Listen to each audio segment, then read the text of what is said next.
Good evening. Thank you so much for joining us this evening for a conversation on advancing the vision of a world without hunger. My name is Musu Taylor Lewis, and I'm really pleased to see so many longtime supporters and a few new friends registered for this time together to discuss this vision that we share. In this moment that we stand, hunger is on the rise around the world due to three reasons: conflict, climate change, and now COVID-19. And tonight, you're going to hear a little bit of the progress that has been made in the past. You'll hear a little bit about the barriers that we face today, and also about the possibilities as we look into the future of shaping and working towards a world without hunger. Before we get into that, and before I introduce the other panelists for tonight, I just want to encourage you that as you listen and as you think of questions, to please bring them forward for conversation. We really want to interact with you tonight. If you're watching on Facebook, please use the chat function there. And if you're logged into Zoom, use the Q&A or the chat box to put your questions forward so that we can try to get to as many as we possibly can. I am really, really pleased to be facilitating this conversation. I joined the Canadian Foodgrains Bank 2 years ago, and it has been my immense pleasure to get to know Jim Cornelius in that role and to have had the privilege to work with him before his tenure as executive director ended at the Foodgrains Bank. And now, in the middle of a year of change, we are in transition in leadership at the Foodgrains Bank to Andy Harrington. And I can tell you that I'm also enjoying getting to know him this year. And I look forward to working with him to advancing this vision of a world without hunger. So without further ado, I would like to introduce Jim Cornelius to talk to us about his journey over the last 23 years.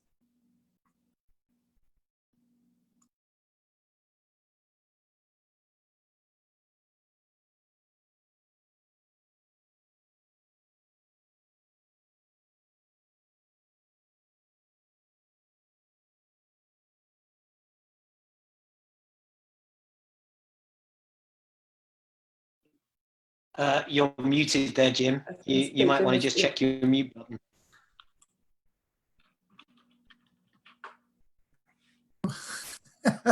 I did it again.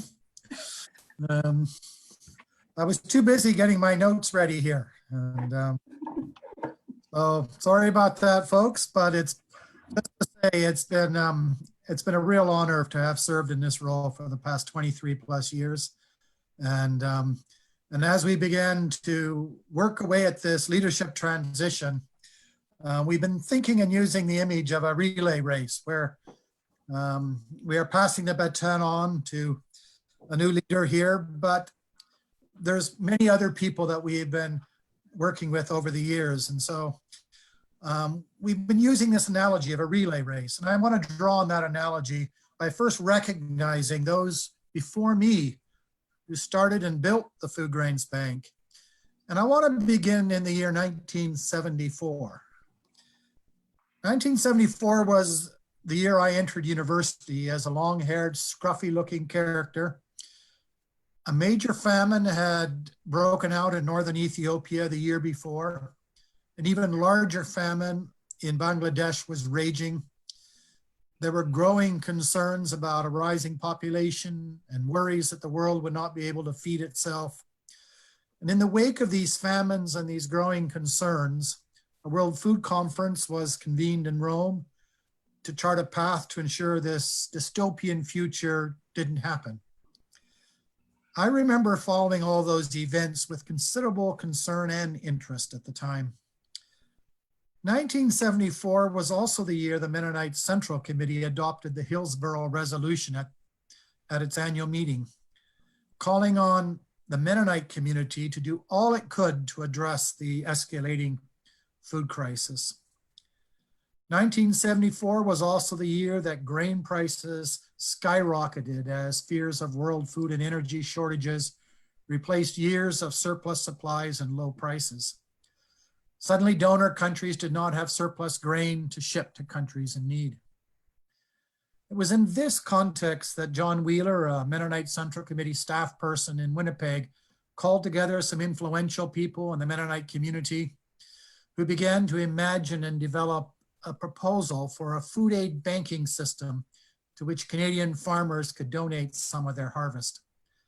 This proposal was approved by the MCC board in 1975, and by 1976, the MCC Food Bank was up and running. There were a lot of practical problems to be sorted out, which involved negotiations with government, various agencies, farmers, staff within the Mennonite Central Committee. There were also critics about what was being proposed. They thought it was impractical, would not work, and that it was an old-fashioned concept that would be best left on the dustbin of history. It was these early visionaries and practical people that worked through many difficult issues to get the MCC Food Bank up and running. Farmers responded and began to actively join in the cause, organizing grain drives in their communities across the prairies. And these were the folks that I considered to have run the first leg of the relay. Bert Lowen became the first full-time executive director in 1979 and served until 1990. It was during his time that support for the food bank grew dramatically among Canadian farmers. He was able to negotiate with the Canadian Wheat Board an arrangement to allow farmers to deliver grain outside the quota system. It was also when other Christian denominations were invited to become part of an interchurch Foodgrains Bank that was legally incorporated as Canadian Foodgrains Bank in 1983. Bert Lowen worked with representatives from each of the denominations, including key farmers who were serving on the board. And they gave shape to what we now think of as Canadian Foodgrains Bank. They worked through many of the difficult issues that needed to be resolved and built a strong base of support and credibility for the agencies. And I think of these folks as having run the second leg of the relay. My predecessor, Al Dirksen, became executive director in 1990, having just returned from an MCC assignment in India and served until 1996. He helped consolidate and develop many of the policies and systems that still serve the Foodgrains Bank to this day. Working with some key staff on the board, his most important contribution, in my view, was to situate and root the Foodgrains Bank program within a broader food security mandate and the human right to food. He and his team did a lot of important intellectual work to ensure the Foodgrains Bank remained relevant and to position the Foodgrains Bank for the future. This included actively participating in emergency policy conversations in Canada and internationally. He was part of the official Canadian delegation to the 1996 World Food Summit. I first met Al at a conference in Ottawa where I was making a presentation. When he learned I had done a lot of work on food aid, he invited me to dinner that night and we hit it off. I was working as a consultant at the time. Shortly afterwards, the Foodgrains Bank started to contract with me to conduct various evaluations and studies. And one of the studies involved procuring food closer to the area of need rather than shipping food from Canada. That study was to serve as a platform for our successful 10-year effort to persuade the government of Canada to untie its food aid so that government funds, food aid funds, could be used to purchase food locally. I think of Al, his team, and the board and the supporters of the time as having run the third leg of the relay. I was invited to become executive director in 1997 to run the fourth leg. At the time, I was living and working in Eritrea with my young family. A few of my friends thought I was crazy to accept this role. They perceived the Foodgrains Bank program and the model as old-fashioned, whose best before date had expired. I disagreed with them and knew the conceptual and intellectual work that Al Dirksen and his team had done in in repositioning the Foodgrains Bank for the future. I also deeply respected the unique and strong farmer support base and the opportunity to combine badly needed food assistance in times of crisis with efforts to address long-term food security. So I accepted the invitation. At the time, I never imagined that I would serve in this role for 23 plus years. It's been a great time. And the reason I've stayed so long is there was always new things to do and new ways to move the agenda forward. My time has been about building on a solid foundation that were laid by people that went before, and then working with a great staff team and a diverse and engaged board and member representatives. In recent months, I've been asked, what are the developments during my time that I most celebrate? And I've answered that question in different ways, but here are my top 6 responses. The first thing I celebrate is that we have continued to build on our strong supporter base in the farming and agriculture community and in rural and small town churches. We've continued to listen to, respect, and engage these supporters at a time when there seems to be a growing rural-urban divide in Canada. It thrills me when I see 2nd and 3rd generation farm supporters engaged with our program. Who knew at the beginning that when 2 Baptist farmers in Brownfield, Alberta, headed down the highway with 2 loads of grain to donate to the Foodgrains Bank that had been established by the Mennonites, that the community of Brownfield would still be supporting Foodgrains Bank so many years later, and that one of the sons of those 2 farmers would serve on our board of directors, and now a grandson is serving on our board as our treasurer. At the same time, we've been able to expand our support in urban Canada and help build bridges between rural and urban Canadians. The second thing I celebrate is that Canadian Foodgrains Bank remains a unique ecumenical partnership of churches working across many theological and other divides that have found a way to work together for a common cause of ending hunger. During my time, we've expanded our membership to include the Anglicans and the Catholics, and now represent 30 different denominations. We have found ways to continue making this partnership work. And it's been undergirded by our shared understanding that the commands of God and our scriptures and the words of Jesus require us to reach out to those who are hungry, to stand in solidarity with the poor, the widow, the orphan, and the marginalized. The third thing I celebrate, I've spent a considerable time and effort nurturing and strengthening our funding partnership with the Canadian government through many different administrations. This partnership remains strong and vibrant. Canadian Foodgrains Bank is seen as a primary partner of Global Affairs Canada in delivering food assistance and addressing food security. And it's a key partnership of the government to partner with Canadians in this work together.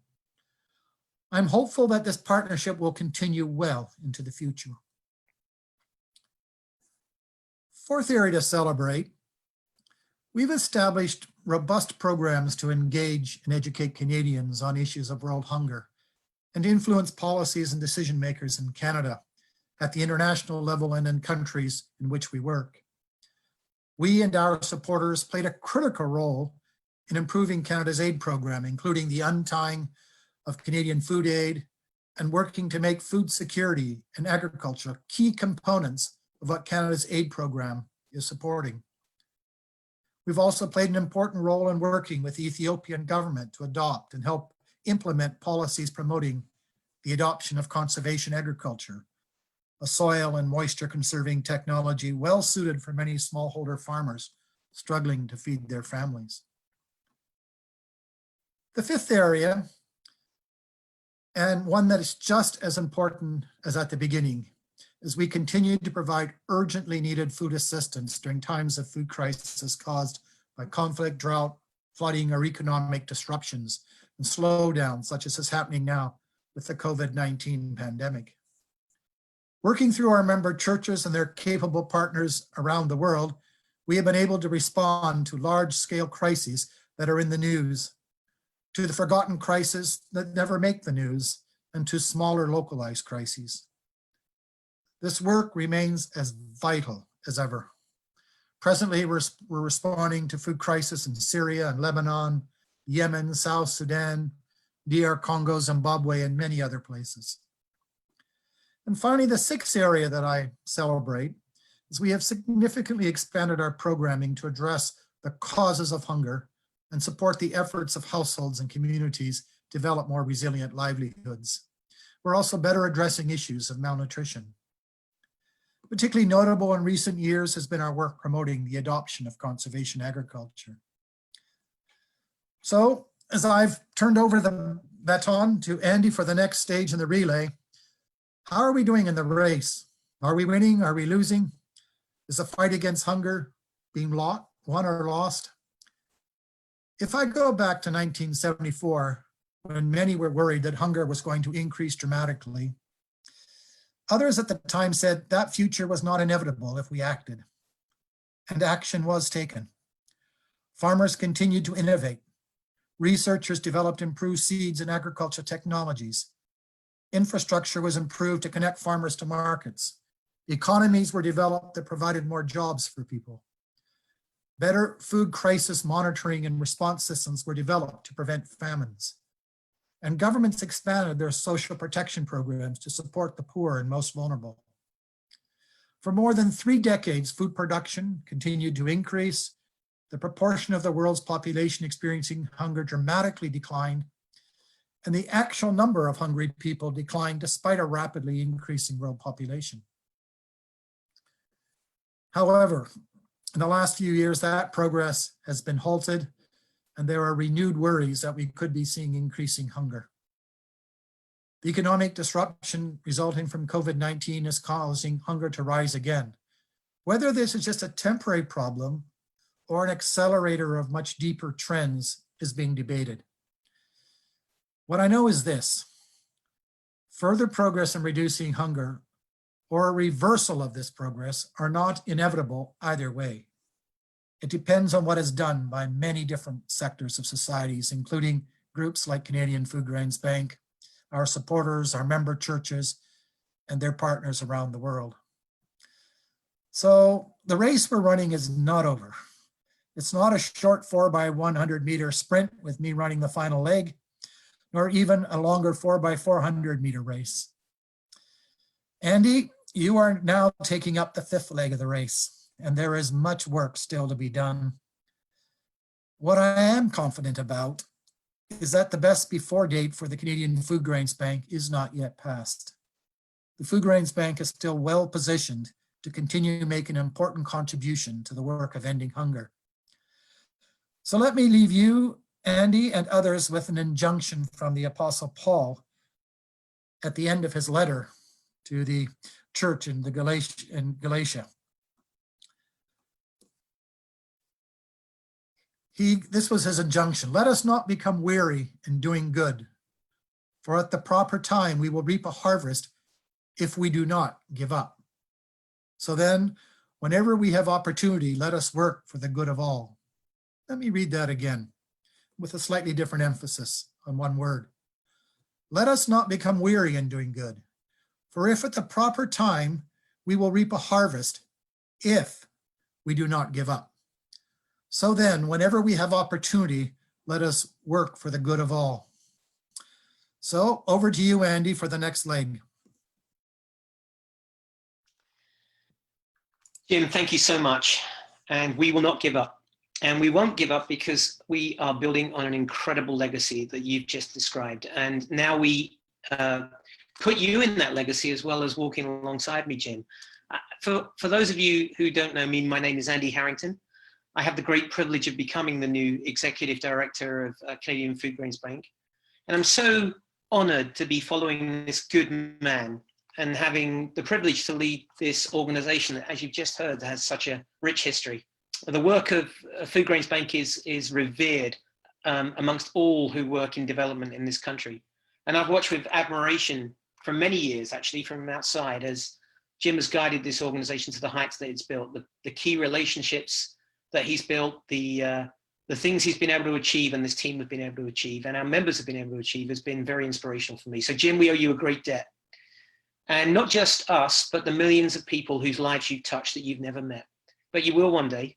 And there'll be a lot of people lining up to shake your hands. And so it's a privilege to take on from you, although a challenge as well to follow a man of such immense stature. So you've heard my name, a little bit about me for those of you who haven't met me before. I am married to a wonderful woman called Helen. We have 2 children, Sarah, who also works in development, spent a lot of time in East Africa, and a son, Chris, who is in heaven, and we look forward to seeing one day. I tend to be a bit adventurous, which is why I've taken on this challenge. I'll be often seen around on an adventure motorbike. I recently climbed Kilimanjaro with my daughter and got to stand on the top of the world, top of Africa anyway, together. I have actually used that motorbike to travel through Africa. I did a couple of fundraising trips from Cape Town to Rwanda and back again. And one of the things that I learned in that time is that people are amazing. No matter where you go. That's a picture of me just on the edge, just coming out of the Kalahari Desert there, actually. And these are some of the people that I've met in my life. People are amazing wherever you go. And I've had the opportunity to travel and meet a lot of them. I've worked in places like Canada, obviously, and the UK, as you can probably tell from this accent. But I've lived and worked in places like Bosnian refugee camps, in the aftermath of Sri Lanka as part of the response to the tsunami. And for the last 13 years, I've been very involved, particularly in East Africa. And the last 8 years as the CEO of a wonderful organization called the Wellspring Foundation for Education. We're very involved in the quality education sphere. One of the things I learned about education, and I've learned about a number of the issues that we deal with in development, whether it's health or whatever, it's been that right at the center of giving people the ability to hit their potential, their God-given potential, is food. A couple of years ago, my wife and I were in Rwanda. And while I was in a meeting, she was outside and she saw a child cross the playground to get to a lesson and fall over, faint. When she ran to help, a teacher ran to help as well. And she said, what's wrong with this child? And she said, well, we know the story of this child. He's lost his parents. He's living with his grandparents. And unfortunately, they have no food and he hasn't eaten for 7 days. And she came back to me and she said, how can we build schools? How can we train teachers? How can we set up education programs when children are hungry? How can we teach them math on an empty stomach? And that led us to a work of providing feeding programs in hundreds of schools and coming alongside the Rwandan government in order to change their systems of how they do school feeding programs. It also led us into working in communities so that we could work in the whole educational ecosystem and see enough food was produced locally so that children could eat. That meant their families could eat as well. So that's one of the reasons why I'm very excited to be at Foodgrains Bank, to be part of a Christian response to a world without hunger. I've been so excited by the fact that 15 church denominations can come together. They can check so many aspects of the things that sometimes divide us and find this thing that unites us around the cause of ending global hunger together. That's an exciting thing for me. Jim has talked about the past and the legacy that we have to build on. What an incredible history. And we also have an incredible future. Jim mentioned about our grant that we have with Global Affairs Canada, and we're so excited to partner with them. And I can tell you, having spent the last 3 months working with them alongside Jim, we are held in great esteem there. One of the things I'm really excited about in that relationship is that Jim has agreed to stay on at Foodgrains Bank, to be his official title as special advisor to me. And I find that very humbling, actually. And a key part of his role is maintaining that relationship with Global Affairs Canada so that we can continue with our 4-to-1 match for the humanitarian work we do. We're in the middle of renewing our core grant, and we're quite excited that that is going quite well. One of the other things I'm excited about as we go forward is honoring our roots in rural Canada. We have over 200 growing projects around the country, and I've had the chance to visit just 2 so far because COVID got in the way. But I was so excited to meet with people who have stood behind Foodgrains Bank for many, many years, as Jim has described, and to see the passion they have to be part of our team as together we feed hungry people around the world. We bring relief to them. And so As we go forward in that, we also want to share our story with more Canadians. More and more Canadians are finding out about what we do, and we have plans to extend our reach and our communication into more urban and suburban areas across the country. We want to be known for something that we're already known with across the prairies and we're known about in Ottawa, and that is that we are one of Canada's leading agencies in bringing food security across the world. We do build on the shoulders of giants. And as we do that, we not only want to be responding to the humanitarian crisis that Jim has talked about, and also looking at some of the longer term agricultural solutions, such as conservation agriculture that Jim has talked about, but we want to find change through our advocacy efforts and through our on the ground efforts with our members to actually change the systems, to link our humanitarian relief work even better with long-term sustainability. At our heart, what drives us is that we are a Christian response to hunger. And as has been mentioned already, there is a real sad reality to hunger in the world today. There are over 680 million people in situations of chronic hunger throughout the world. And that number continues to climb with the increased level of conflict around the globe that leads to so many displaced people. We also deal with the ever-growing climate crisis that is affecting farmers right across the majority world and food production as a result. And now we have the spread of COVID-19.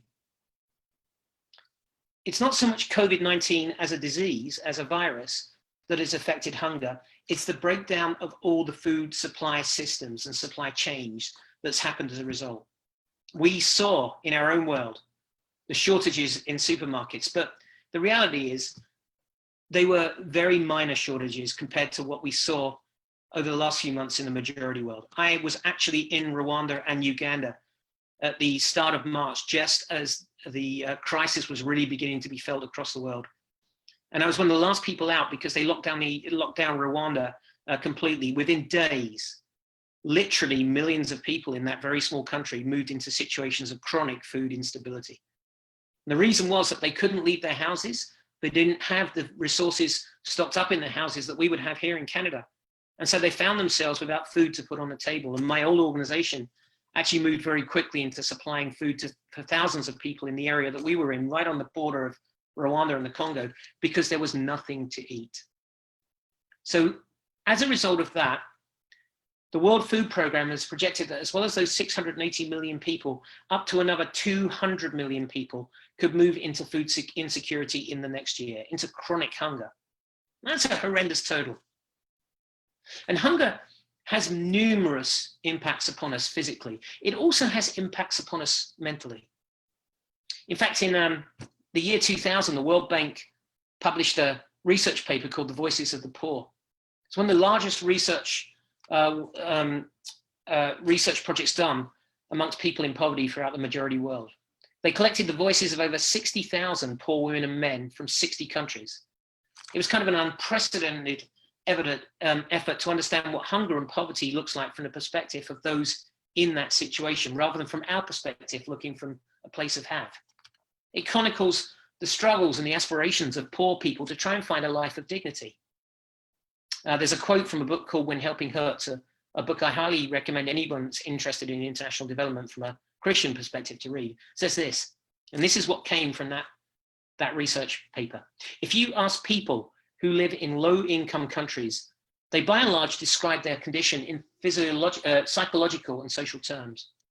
While they recognize their material lack and their hunger, they talk about things like shame, inferiority, powerlessness, humiliation, fear, hopelessness, depression, social isolation, and voicelessness. We're seeing more of that across the world at the moment. We're seeing it in more developed societies and in the majority world because we live in a broken world. A world in which relationships with each other, with creation, with the economic systems we're part of, and with God itself, they're just fractured. But here, there is good news. You see, there's a reason why I wanted to take this job on. It wasn't something I was looking for, just so you know. I loved my job in my old organization. So when the opportunity came to take over from someone I admire as much as Jim and to work with such a good group of people, I had to really think it through. But the key, there were a number of reasons why I took it, but one key reason was this. The Foodgrains Bank shows that we as Christians from all sorts of different backgrounds can live out what love looks like in public. That's a Cornell West quote. Justice is what love looks like lived out in public. Because at its root, we do what we do because of the example of Jesus. In Matthew 25, he said, "For I was hungry and you gave me something to eat. I was thirsty and you gave me something to drink. I was a stranger and you invited me in. I needed clothes and you clothed me. I was sick and you looked after me. I was in prison and you came to visit me." And then the righteous will answer him, "Lord, when did we see you hungry and feed you, or thirsty and give you something to drink?" The king will reply, "Truly, I tell you, whatever you did for one of the least of these brothers and sisters of mine, you did for me." Now that begs the question, what did you do when I was hungry? That's a question that whilst I have not heard spoken in the voice of the people I have met on those journeys, it's a question that I see in their eyes numerous times. When I read those verses in Matthew 25, I see that the hungry, those who have not, are exactly the ones that God's heart cries out for. Jim's already mentioned this, but theologians talk about the quartet of the vulnerable, the widow, the poor, the refugee, and the orphan as being particularly close to God's heart. And that's why we should care about them. Psalm 68 talks of God as a father to the fatherless, a defender of widows. One of the main things he does in this world is he identifies with the powerless, with the hungry. He takes up their cause. Tim Keller said in his book, Generous Justice, if you're trying to live a life in accordance with the Bible, the concept and call to justice are inescapable. We do justice when we give all human beings their due as creations of God. And it includes the righting of wrongs and generosity and social concern. So in a time when nations are building walls, in a time when we talk about the other, those people who are different from us, Foodgrains Bank talks about us, all of us together. We check our theological differences at the door. We check our political views at the door. Because this is about faith in action. God calling us to something greater than anything in this world. In our world of broken systems, food justice is crucial. And that's why the Canadian Foodgrains Bank exists. Its overarching vision to end global hunger. And one of the things I've recognized is that people are priceless and unique because we can get lost in those numbers of millions of people. I don't know, and let me tell you why. This is a lady I met 10 years ago in Rwanda. And she speaks to me every day because I keep a picture on my desk. She looks like she's in want. She looks like she's asking for something, but actually in reality, she was welcoming me and a few of my friends into a village. And every time I look at her, I always think of the least of these. And in this picture that you're seeing right now with our two faces close together, I think the least of these is me, not her. We are all in this together and we have so much to learn. And so I want to thank you for allowing me the great privilege of taking on this role.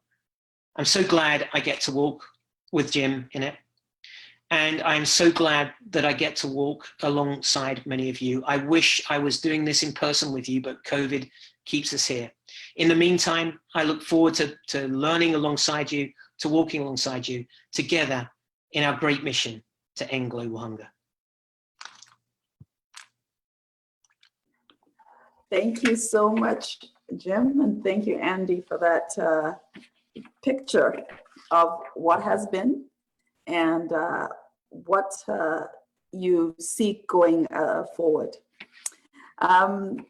Now I'm going to turn to some of the questions that have been submitted by supporters, some before the webinar started and some as we go along. Please do feel free to send in questions as we are talking, as we're chatting. We do want this to be a conversation, and we will try to get to as many as we can. And if we can't get to them tonight, we will send you some responses. So to start with, Jim and Andy, this is one for both of you. How is the transition going?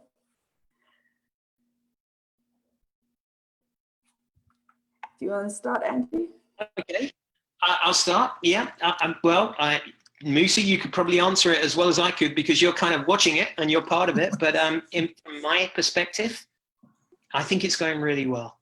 I've had an opportunity to have to make a number of new friends. This is a wonderful team, and it's great to be part of it. And one of those new friends is Jim, and his help in mentoring me in some ways, actually, as we go through this transition.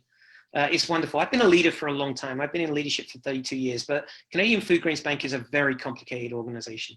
And so having Jim stay around to do that has been really, really good. But the transition is going well. We've had a good opportunity to meet with all the key stakeholders. I've spent time one-on-one with every staff member, with all our member houses. I've talked with Global Affairs Canada, with stakeholders across the organization and across the country, rather, with donors, with people on the ground, even some of our partners. And so far, so good. I'm only 2.5 months in, but so far, so good, and feeling challenged and drinking from 17 fire hoses at any one time, but good. Now, Jim can tell you the truth. Well, he asked me at one point, I think a week or two into it, how am I doing? And I said, I don't actually know because I'm not asking any of the rest of staff deliberately. I'm not wanting to sort of get in his way, but he's been very gracious to find a space for me to accompany him, not feel threatened. And so I think we are, this is working out well for both of us. But probably one of the more critical things I learned very early on that, as you know, he has this English accent and he grew up in North London, not far from the football team that I cheer for. My biggest fear is that he might have cheered for the enemy called Arsenal, and I cheer for Tottenham. And that might have just made it impossible to have a good relationship. But unfortunately, we still can talk football together too. We can, but I do want you to know, all of you, that I support a proper football team, not one of those Premiership show teams. I support a team 3 layers down, divisions down, that play proper grassroots football. Good.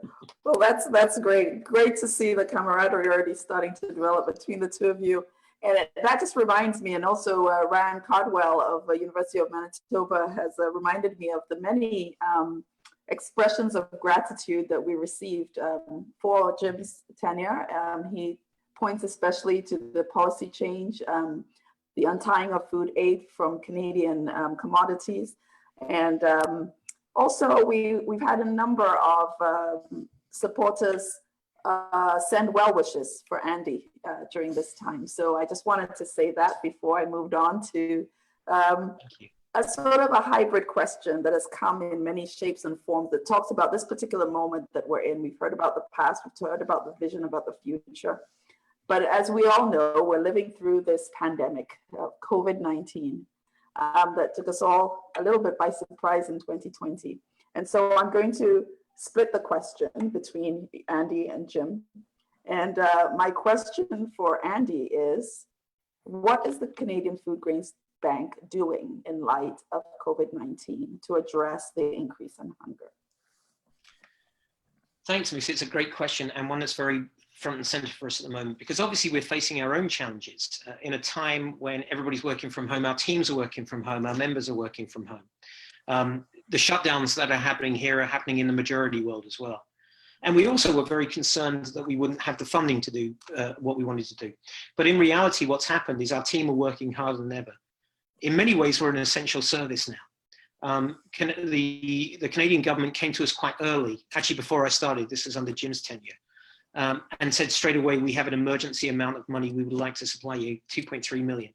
And so we were able to start 17 projects straight away as a part of our response to what's happening for COVID in the majority world. We're now looking at a further amount. It's not confirmed yet, but we're in discussion. And we're working with 8 of our members around what that could look like for an 18-month emergency relief effort in a number of projects in a number of countries. On top of that, we're continuing our regular programming. We haven't stopped. It's meant a lot of hard work for our team. It's meant a lot of hard work for our members and our partners. but we see ourselves as key, and the Canadian government actually sees that as well, and some of our donors, as key in the response across the world to what COVID is doing with regard to food insecurity. Okay.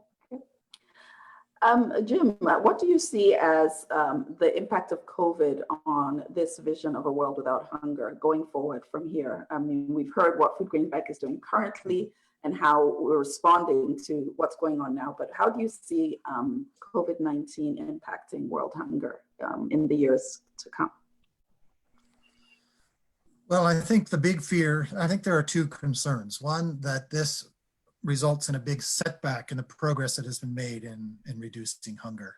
There's many people worrying that it's going to be more than just a temporary blip or emergency, but that it will actually set back the progress that has been made. And a lot of work needs to be done to try and stop that from happening, mitigating those negative effects in the long term. The other piece is, and I think this was what I remember when when the whole thing came, a shutdown happened, would resources to deal with global hunger dry up as everybody dealt with their own needs at home.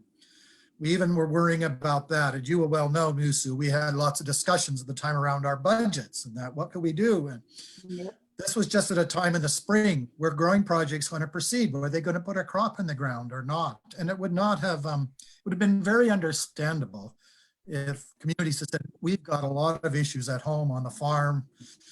We're just going to take a year off because, we've got other issues to deal with. But they didn't.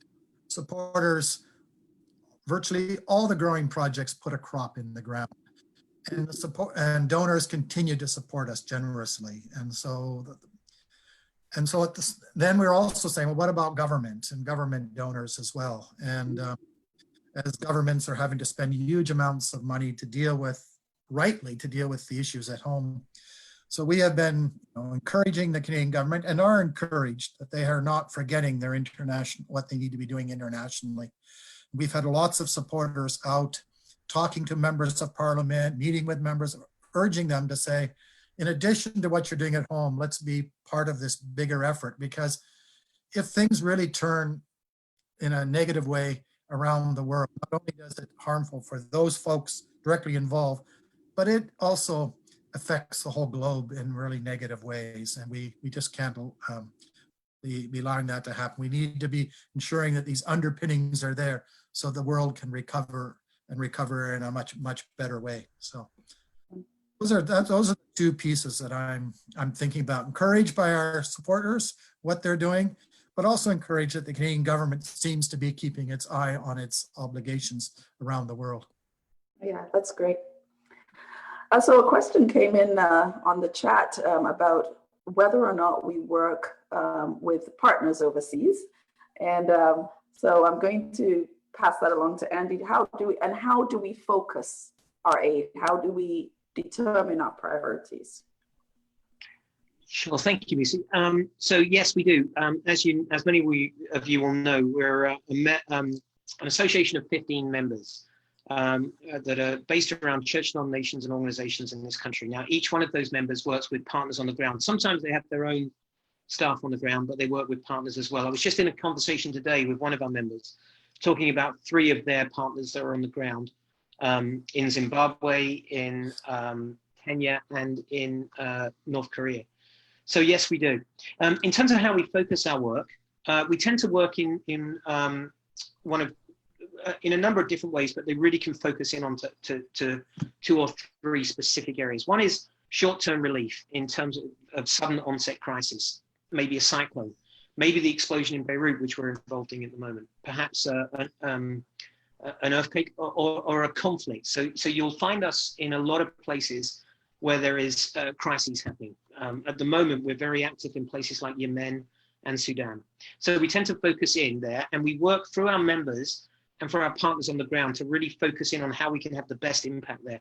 We also work in areas where we can bring longer term sustainable solutions. Jim mentioned conservation agriculture. So we have a big project in Tanzania, Kenya, and Ethiopia that we're just wrapping up, although we may be extending it in some ways. with tens of thousands of farmers. I think it's over 20,000 farmers at the moment, in order to teach them conservation agriculture programs. That's just one example of what we do in terms of longer term agriculture and livelihoods programs to break the system. So where we're focusing clearly is on helping people have food and good longer term sustainable practices, and included in that is nutrition programs as well. And that is very much targeted along places where we know we have good partners on the ground through our members who can do really good work, because monitoring and evaluation of that work and assessing our results and the accountability that comes with that is very important. So we have to have those systems in place. Thank you so much, Andy. There's a question from Christine Zyla about Winnipeg and the rising COVID levels and the impact on staff. And I can start that off and let Andy maybe add to that. Christine, thank you so much for your concern. It has been a very stressful time for the staff. The second time sort of having to move back into largely working from home, with some essential functions being done from the office, but most of the staff are now working from home. Leadership is very concerned to continue to pay attention to staff stress levels so that we're able to continue our work as an essential service. And I can attest that we feel quite looked after at this time. So Andy, do you want to add anything to that? Sure. Hello, Christine. I happen to know that Christine lives just in the next town along from me here in BC. And the reason why I'm saying BC is that I can't be in Winnipeg at the moment because of the nature of the COVID emergency. So I'm working from home as well as many other people. Our staff are being very well cared for, but I would say this, our staff are working very hard at the moment. If we talk about being an essential service, and we talk about all those extra programs that we're running, and I think this would be true of many of our members' staffs as well, people are working hard. And so we're doing everything we can to care for one another. In fact, tomorrow morning, we'll be taking an hour and a half out to have coffee together virtually and talking about some of the things that we as management and leadership have been examining in ways in which we can bring some rest and relief to our staff as well. So we're doing okay. The staff's morale is high. They know they're making a difference. Just on an aside, one of the things I've loved about this team is the culture that we have. It's been a great thing to enjoy as I come in. And so the team are doing okay, but they are working hard and we're doing everything we can to care for them in that. Jim, I want to lob a technical question over to you. Can food sufficiency actually be achieved when there's such low yield seeds being used around the world? Yes, it can. We have seen remarkable increases in yields from many of the farmers we work with without even high-tech seeds involved. One of the reasons we've been promoting conservation agriculture is often one of the big constraints is moisture and depleted soils. And so with just putting in practices that begin to rebuild the soils and retain moisture in it, I've seen so many fields where side by side, you see a conventionally farmed field and one under conservation and agriculture, particularly during times of drought and stress. And it's like, you're just not imagining you're in the same place in terms of difference in yields there. So we are seeing some really impressive results in terms of changing practices of what farmers can do without having to invest huge amounts in new technologies and in proprietary seeds that can increase their yields dramatically. So, but at the same time, we recognize that there's a lot to be gained from improvements in the technologies and seeds out there that farmers can benefit from as well. Okay. There's a question that came earlier as well about what kinds of research could help support the work of the Foodgrains Bank, Andy? That's a very good question. There's a number of things one of the things that I think Jim has been very good at, and I actually happen to like doing as well, is keeping abreast of what's happening in the world at the moment. And so there's a number of ways in which research can help. Jim's already talked about some of the ways in which we're needing to look at how we adapt to climate change in the majority world. That is an ongoing question for all of us. As climate change gets worse, the science shows that it is having the most dramatic impacts in countries that have less resiliency. So how can we build resiliency? What would be the best ways in which that can be done? So that would be one thing straight away. Second one would be, what are the longer term impacts of the systemic change? Well, let's put it a different way. We need to see systemic change in the way that food supply systems work. So as I read through some of the literature that's out there at the moment, there's some very interesting research being done on different ways in which food supply chains can be organized. I was reading one this morning in The Guardian about ways in which we could use, freezer processes differently. There's all sorts of things. It's a very wide-ranging subject in terms of how we can look at this from an agricultural point of view or a development point of view. There's a lot of research being done, but particularly around those areas of climate change, I think that's where much of it is happening at the moment. Wonderful. Okay, well, I have a few rapid fire questions for you that had come earlier. So I'm going to ask for a quick answer to a few questions here so that we can get through a few more questions. What makes the Foodgrains Bank unique among humanitarian agencies addressing hunger in the world? Andy? Sure. You know what? I think it's our members. I think it's a couple of things, but a key one that comes to my mind is our members. Because we're not just one agency, we're an association of 15 members. And the Foodgrains Bank kind of creates a body where that can happen. Sorry, my phone is going off. Sorry about that. The Foodgrains Bank creates a body where that can happen. And so we have these 15 members who are incredibly passionate and incredibly good at what they do. And so we're able to work alongside them to craft these programs that are then rolled out by our members and their partners on the ground. And a part of that is the fact that the unity that we can bring as Christians from all these different theological perspectives gets checked at the door as we sit around the table and said, we are here to end world hunger. So I think that's a wonderful thing. I think also our rural base, our farmers, the people who support us, the fact that right across Canada, we have this incredible ground level swell of people who are running growing projects, who are lobbying with us, who are advocating with us, so people who are filling postcards out, send them in. We're a unique organization. It's one of the reasons why I wanted to be here. It's quite special. Jim, is a world without hunger even a possibility? It's definitely a possibility. It's not an inevitability, though. That's where the distinction I make. It's not just something that's going to happen, and we hope one day that it happens. It's something that is possible. And I just want to give one, maybe to bring it down to something really concrete.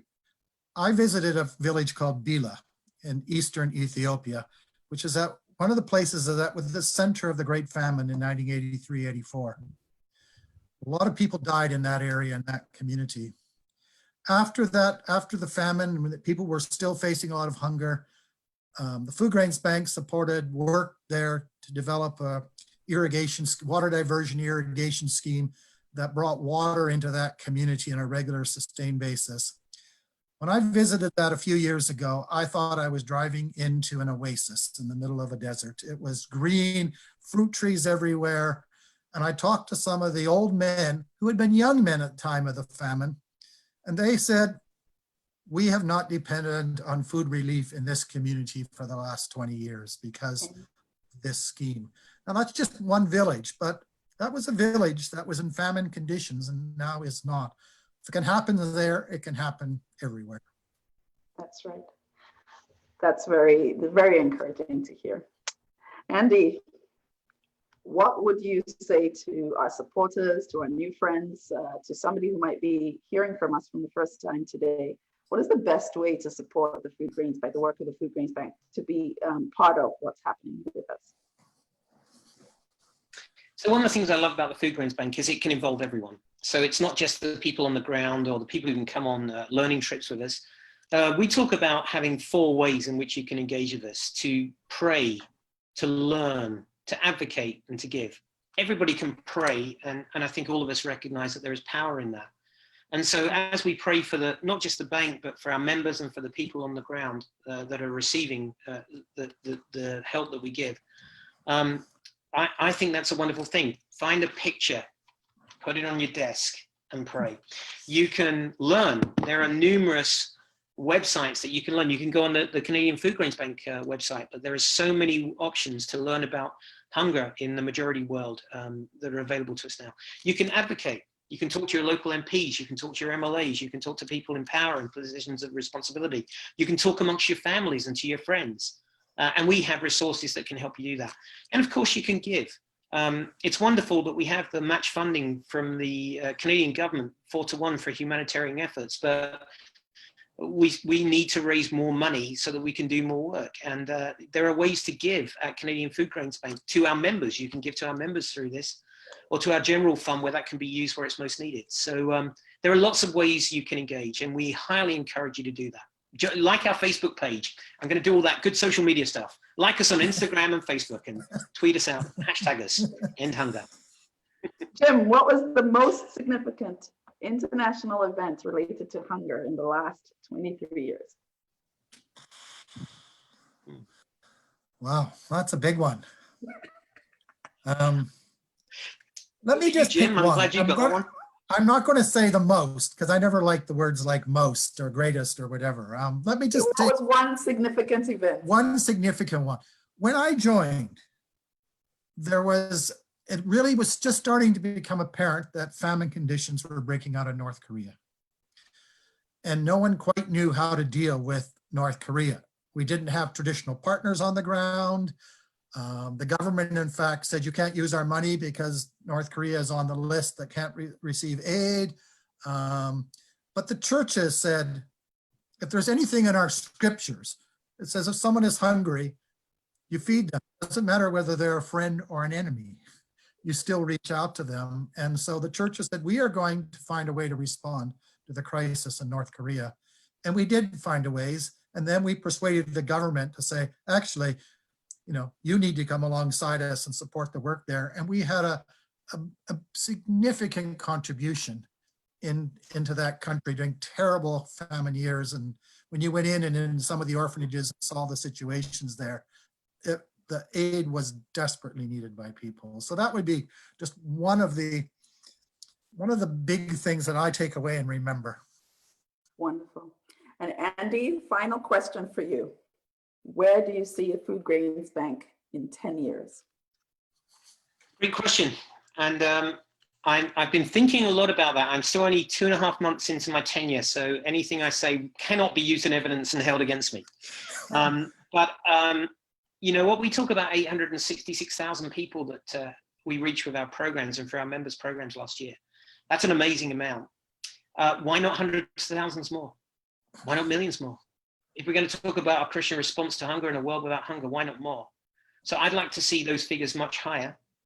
But I'd also like to see the nature of the program that we do continue to evolve in this changing world. I'd like us to be being on the cutting edge of what good development looks like, particularly in food security. I'd like us to be looking at ways in which we can see that what the technical term is nexus, that work that's based around sudden crises, that goes on a trajectory towards long-term sustainability.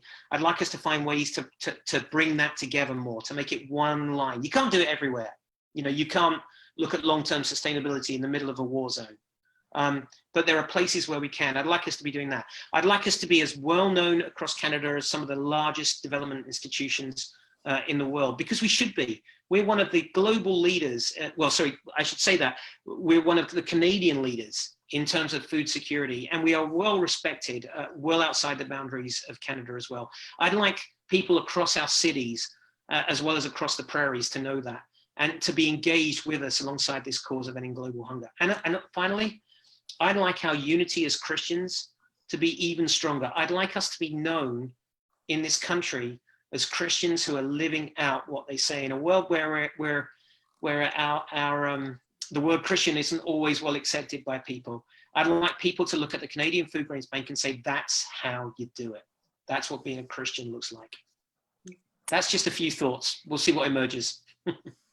And with that, I would just like to thank everybody and to just take a moment to pause and pray before we leave you tonight. That is a big vision.